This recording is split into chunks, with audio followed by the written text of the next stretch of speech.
Hare Gange Mahadev Sri Shankara Parvati Pati Mahadev Sri Shankara. Namaste, it's Sahara Rose, and welcome back to the Highest Self podcast, a place where we discuss what makes you your soul's highest evolvement. And before we get started, I have an announcement for you. So on my own spiritual journey, I realized that I wasn't resonating with more information. I always felt like there was another book, another thing to do, another way to become, and I was really yearning for a form of spirituality that invited my whole self, my femininity, my creativity, my desire to be in my physical body, in my pleasure, in my joy, in my heart, in my womb, in my dance. For me, spirituality is not about leaving the body, but really about being so immersed in it that you become one with it. So this month in Rose Gold Goddesses, the Sacred Sisterhood Collective, all about embodying the goddess within, we are diving deep into Shakti, which is this principle, this essence of divine feminine wisdom. I take you on a journey to learn about how Shakti shows up in you, how she is your breath, your body, your desire to be immersed in all things rather than separate from it. We dive deep into the differences between spirit and soul, and I guide you through practices and rituals to connect more to the Shakti essence that lives inside of you. The path of the goddess is not to detach yourself from the world enough that you can handle being in it, but rather creating the world you desire to be a part of. And that is what we are doing this month in Rose Gold Goddesses. So if this is calling your name, you're seeking to make dance and embodiment your spiritual practice, then come join us in this Rose Gold Goddesses circle. It is included in your membership at rosegoldgoddesses.com, or you can try it on its own at rosegoldgoddesses.com/Shakti. You can find those links in the show notes, and I'm super excited to invite you inside. I am so excited because my new book, Discover Your Dharma, is nearly out January 5th, and I have been working on this book for almost 2 years now, and I'm so excited for you guys to have it in your hands. When I began this journey of writing this book, I obviously did not consciously know what a year 2020 would be, and it's almost as if Source had me begin writing this book exactly when I did so it could be out at the top of 2021, allowing people to really sit with the question. You know, we're in the greatest job loss in transition in our modern history with such high levels of unemployment. My husband himself lost his company working in the music industry. So really my heart goes out to anyone right now who has lost their job, who is feeling hopeless, who isn't sure what their dharma is. And I've been there too. And the opportunity right now is to ask yourself, how can I live a life that is more in alignment with my truth? Because you are born with a purpose, and sometimes we are living a life that, makes sense and can be very monotonous, and we're working our job because that's just what we've done. And it isn't until situations like 2020 that can feel like everything was swept from under your feet that you really begin to ask, was this in my highest alignment? And if it is, amazing. And if not, if you aren't really jazzed up about even going back to the same type of job that you had before, or maybe you're feeling inspired to start your own business or to work with someone whose values are more in alignment with your truth, then this is the moment right now that you get to discover your Dharma. Now, what does the word Dharma mean? So your word Dharma is your soul's purpose. It is the big reason why you are here. It is why you chose to incarnate on this planet at this time. Your frequency, your energy, your vibration, it's what you bring to the table. It's your magic sauce. So it is so much more than just one career, one goal, one role you play, one project you do. It's so much more than that. But really, it's more so how you do than what you do. Because, for example, 2 people could teach a yoga class, but the way that each person will teach it is going to be very different based off of who they are, their stories, their archetypes, so many different aspects that will make each person's expression of even the same yoga class show up very differently. And that's really what our Dharma is. It's how we do something. It's essentially your mission statement. It's the big reason why you have shown up here on this planet. And I believe that our souls chose it before we incarnated on this planet because we all got work to do. And it's also in alignment with our highest joy because the universe doesn't want us to do things that are not for the benefit of the universe. The universe wants to make it feel good. That's why people with good voices all love to sing. Have you noticed that? They all love to sing. I don't love to sing. I don't have a great singing voice, but people who love to sing all do. And people who love to dance all do. And people who love to organize all do. And do you see how the very things that you love to do the most are in alignment with your Dharma? So we can trust that those things that are encoded inside of us are there for a reason.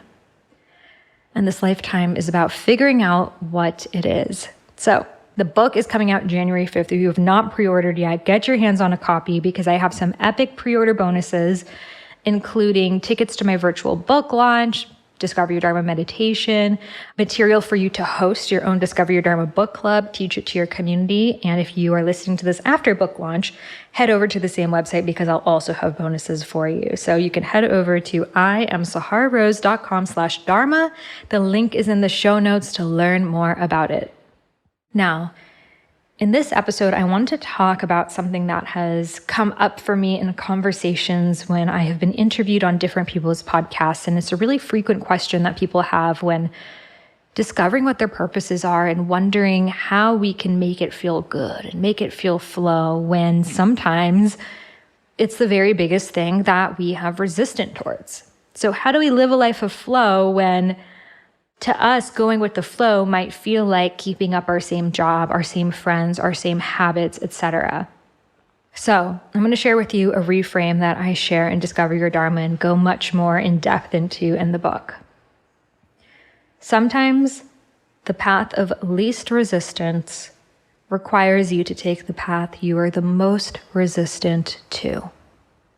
So what that means is that the path of least resistance is the path of following flow. I remember I used to read all these spiritual books, follow the path of least resistance. I was like, that does not make sense to me because if my mom followed the path of least resistance, she wouldn't have left her war-torn country, crossed border by foot, and gotten asylum in different countries and ended up in Spain and then ended up here. Like, she wouldn't have gone through all of that if she followed the path of least resistance. She would have just stayed put. So I was very confused as to how can we follow the path of least resistance when there are people born into poverty. And if they just did the path of least resistance, they would just remain in poverty forever. Isn't there an innate desire in people to grow, to learn more, to become, to overcome obstacles? How is that following the path of least resistance?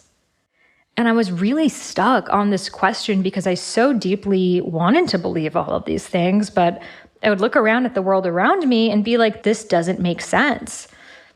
Follow the path of least resistance, maybe if I was born into the perfect situation, but most people are not. So I really wondered this. And when I was writing this book of Discover Your Dharma and really tuning into the frequency of living in Kriya, living in flow, it just continued to sit with me of most people are so far away from living their Dharma that how are they going to feel flow when they're so far away from it?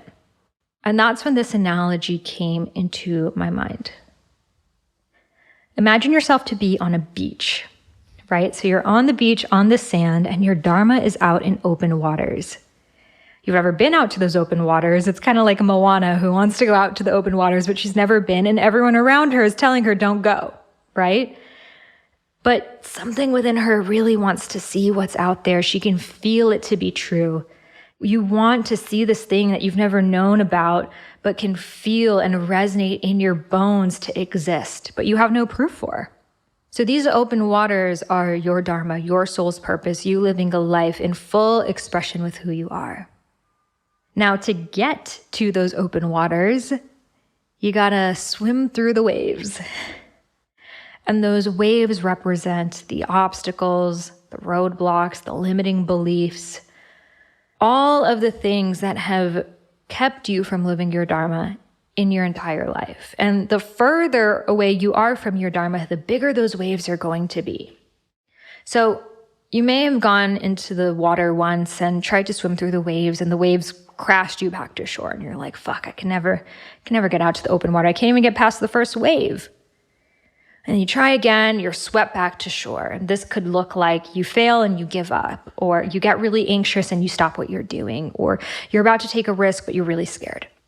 So maybe after, a try or two, you give up and you remain back on the sand, and everyone around you says, see, it doesn't exist. There's no open waters out there. I tried to make it with my college band and I failed, so purpose does not exist. Or, I once had a dream about being a writer, but I never did anything with it because it's unrealistic. And you hear these stories from people who may have also tried and failed and tell you to keep it safe on the sand. Now, knowing and trusting that your Dharma is out in open waters requires you to learn how to navigate those waves, how to become a stronger swimmer, how to learn how to duck and dodge and move through even the biggest waves, your biggest fears, your biggest roadblocks, your biggest limiting beliefs, many of which can feel so dangerous, so confronting, so scary. But as you continue that path, you become a stronger swimmer and you navigate through those waves and you learn how to swim through them until you make it out to open waters. And this is when you are finally living in alignment with your Dharma, your soul's purpose. And then from this place, you're yelling back to people on shore, oh my goddess, here it is. It really does exist. I'm here. I made it. But they can't hear you because all they can see are those waves. And they can only trust the open waters when they make the voyage out themselves. So this analogy came to me and allowed me to see that sometimes to follow the path of least resistance, we have to follow the path we are the most resistant to. Now, sometimes those forms of resistance can come from things that our family told us, things that our society, our media, our school system. For example, you'll never make money being a creative. No one values healers. You're going to remain a starving artist. You're going to end up homeless. You're not good enough at that. Too many people are already doing that. You're out of touch. You're wishful thinking. You're not even that talented. You're just going to fail. You better stop while you're still young. You're never going to figure out how to make money or make a living doing what you love. You got to snap back to reality. You're out of touch. Have you heard any of those things? Maybe something else? I know I have, and sometimes those voices become your own. And then you're not able to differentiate what are the voices of the fears and what are the voices coming from my own truth. So those stories become the stories that narrate your life.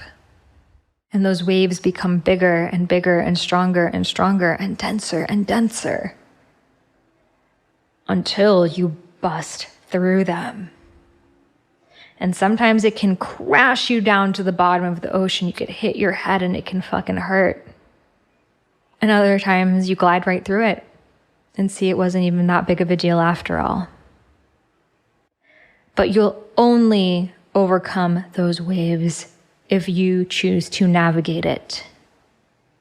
No one can find your Dharma for you. No one can give you a 30-day money-back guarantee on your Dharma.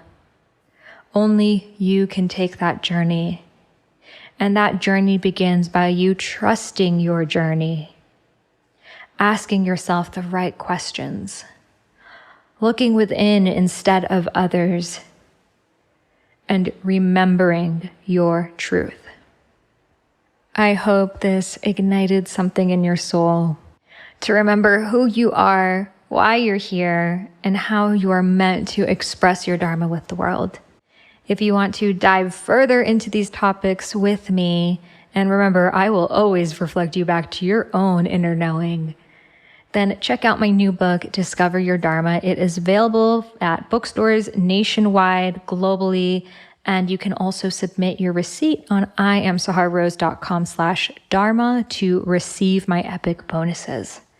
Thank you so much for saying yes to living your purpose, for being the solution, and for being a bridge to the new paradigm. I am so grateful to reincarnate with you at this time. Namaste.